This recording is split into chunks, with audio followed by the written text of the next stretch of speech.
janvier. La tempête a cessé. L'éther vif et limpide a jeté sur le fleuve un tapis d'argent clair, où l'ardent patineur à l'envol intrépide glisse un reflet de flamme à son soulier de fer. La promeneuse, loin de son boudoir tépide, bravant sous les peaux d'ours les morsures de l'air, au son des grelots d'or de son cheval rapide, à nos yeux éblouis passe comme un éclair. Et puis, pendant les nuits froidement idéales, quand, au ciel, des lambeaux d'aurore boréale battent de l'œil ainsi que d'étranges oiseaux, dans les salons ambrés, nouveaux temples d'idoles, aux accords de l'orchestre, au feu des girandoles, le quadrille joyeux déroule ses réseaux.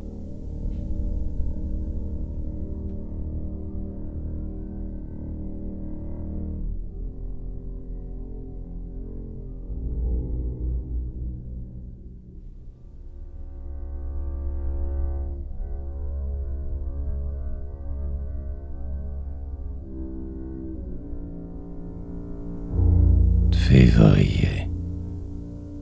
Au pan du ciel, l'hiver drape un nouveau décor. Au firmament, l'azur de ton rose s'allume. Sur nos trottoirs, un vent plus doux enfle la plume des petits moineaux gris qu'on y retrouve encore. Main coup sec retentit dans la forêt qui dort. Et dans les ravins creux qui s'emplissent de brume, aux franges du brouillard malsain qui nous enrhume, l'Orient plus vermeil met une épingle d'or. Folâtre, et secouant sa clochette argentine, le bruyant carnaval fait sonner sa bottine sur le plancher rustique ou le tapis soyeux. Le spleen chassé s'en va chercher d'autres victimes. La gaieté vient s'asseoir à nos cercles intimes. C'est le mois le plus court, passons le plus joyeux.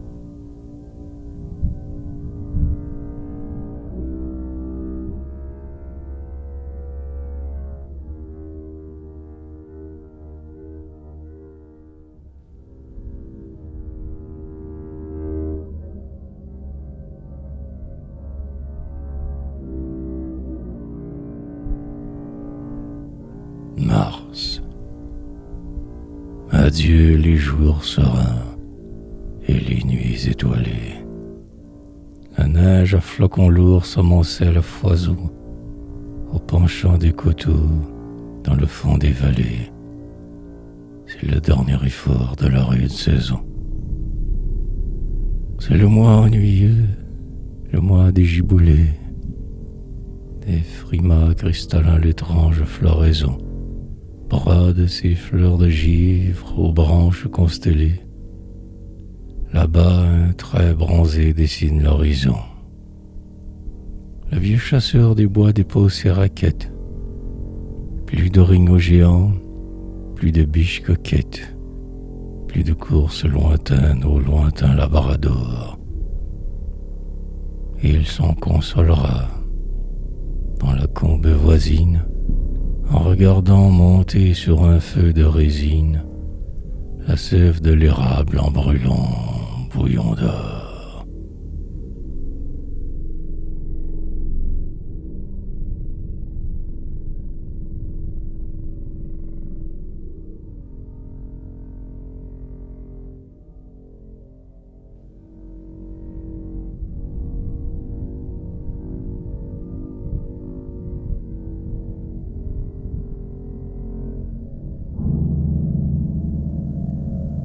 Avril.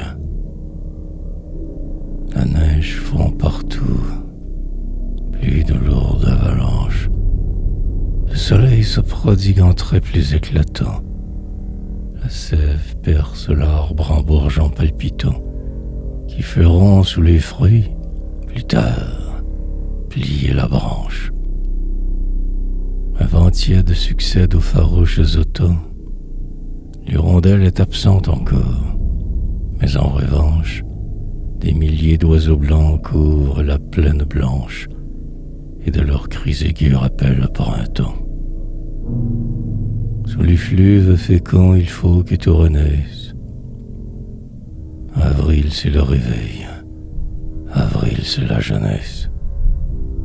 Mais quand la poésie ajoute « moi des fleurs », il faut bien avouer, nous que trempe l'averse, qu'entraîne la débâcle ou qu'un glaçon renverse, que les poètes sont d'aimables persifleurs.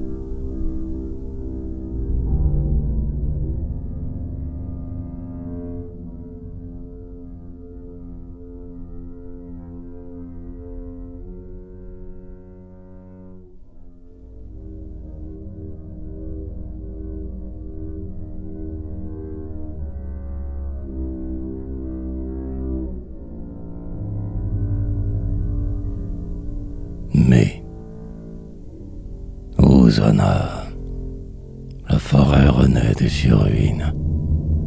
La mousse agrafe aux rocs sa mante de velours. La griffe chante. Au loin, les grands bœufs de la bourre s'enfoncent tout fumant dans les chaudes bruines. Le soleil agrandit l'orbe de son parcours. On ne sait quel frisson passe dans les ravines.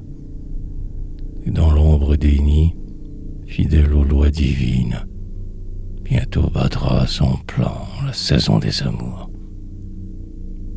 Aux échos d'alentour chantant à gorge pleine, le semeur, dont la main fertilise la plaine, jette le froment d'or dans les sillons fumés.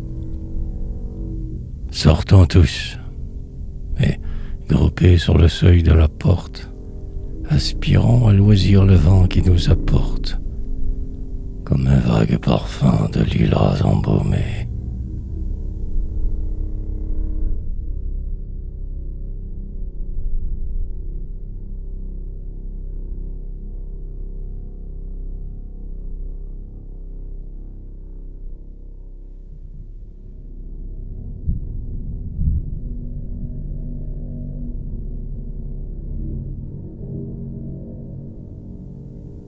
Juin. L'été met des fleurs à sa boutonnière. Au fond des taillis et dans les roseaux, ivres de soleil, des petits oiseaux entonnent en chœur l'hymne printanière. Sur les clairs sommets, les champs et les eaux tombent de l'azur des jets de lumière. Au nid, au palais et sous la chaumière, parfait amour tourne à ses fuseaux. Tous les bois touffus la source murmure. La brise en jouant berce la ramure. Le papillon vole au rosier fleuri. Tout chante, s'émeut, palpite, étincelle. Transports infinis, joie universelle. À son créateur la terre sourit.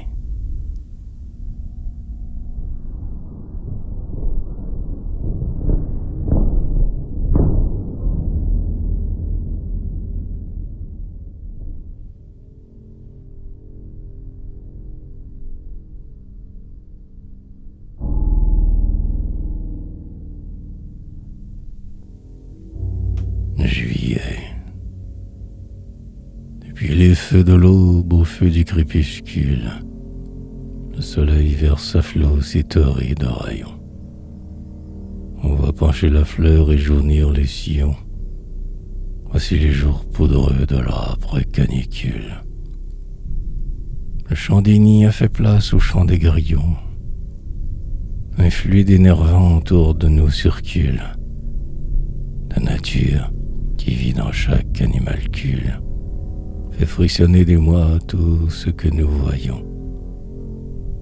Mais quand le bœuf qui broute à l'ombre des grands chênes se tourne haletant vers les sources prochaines, quel est donc, dites-vous, ce groupe échevelé qui frappe les échos de ses chansons rieuses. Hélas, c'est la saison des vacances joyeuses. Comme il est loin de nous, ce beau temps envolé.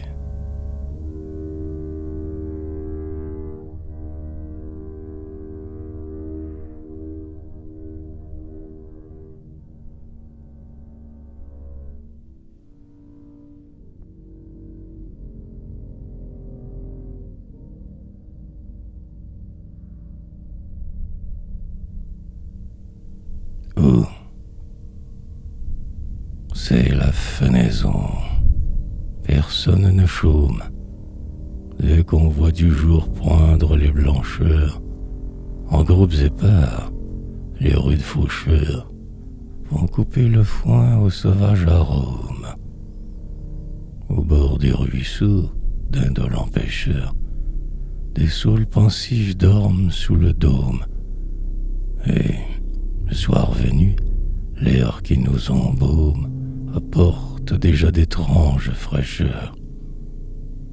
Mais, quand midi luit sur les fondrières, deux à deux, cherchant de blancs de clairières, où la mousse étend son beau tapis vert, des couples rieurs vont sous la feuillée, par un beau ciel d'or tout ensoleillé, le panier au bras, mettre le couvert.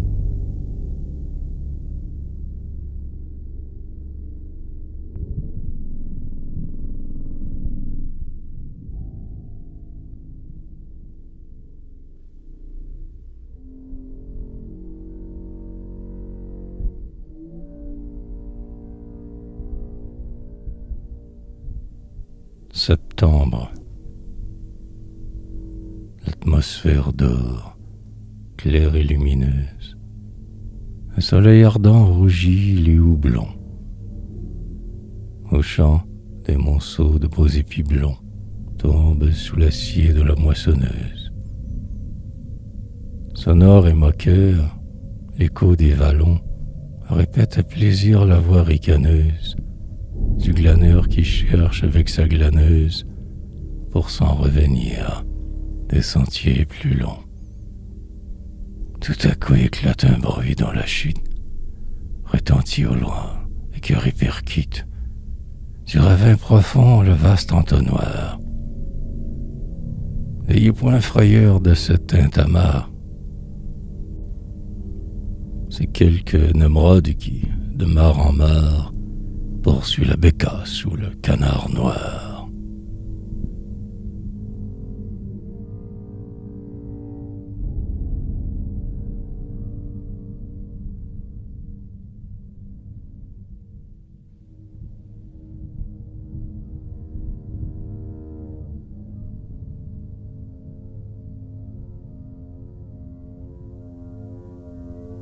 Octobre. Les feuilles des bois sont rouges et jaunes. La forêt commence à se dégarnir. On se dit déjà, l'hiver va venir, le morose hiver de nos froides zones. Sous le vent du nord, tout va se ternir. Il ne reste plus de vert que les aulnes, et que les sapins dans les sombres cônes, sous les blancs frimas semblent rajeunir. Plus de chants joyeux, plus de fleurs nouvelles. Aux champs moissonnés, les lourdes javelles font sous leur fardeau crier les essieux. Un brouillard dormant couvre les savanes. Les oiseaux s'en vont et leurs caravanes avec des grissures passent dans les cieux.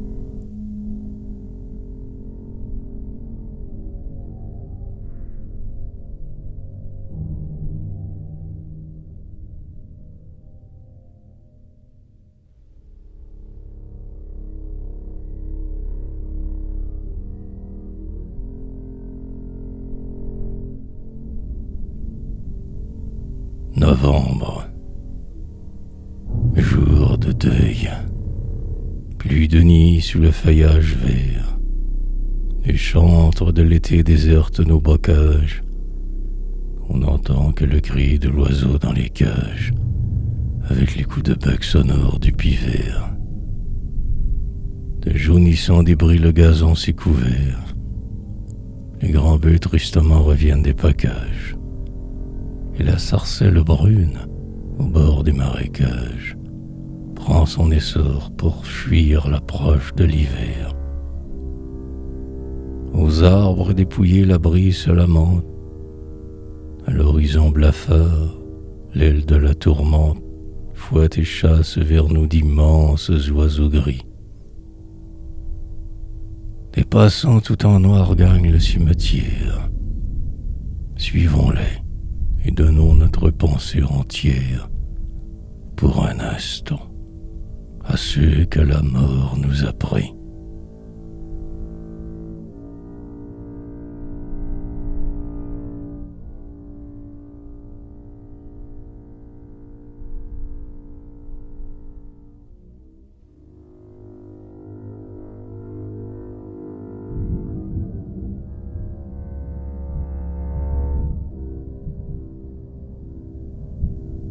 Décembre. Le givre étincelant sur les carreaux gelés dessine des milliers d'arabesques informes. Le fleuve roule au loin des banquises énormes. De fauves tourbillons passent échevelés. Sur la crête des monts par l'ouragan pelé, de gros nuages lourds heurtent leurs flancs difformes. Les sapins sont tout blancs de neige, et les vieux ormes dressent dans le ciel gris leurs grands bras désolés. Des hivers boréaux, tous les sombres ministres montrent à l'horizon leurs figures sinistres. Le froid darde sur nous son aiguillon cruel. Évitons à tout prix ces farouches colères. Et, dans l'intimité, narguant les vents polaires, réchauffons-nous autour de l'arbre de Noël.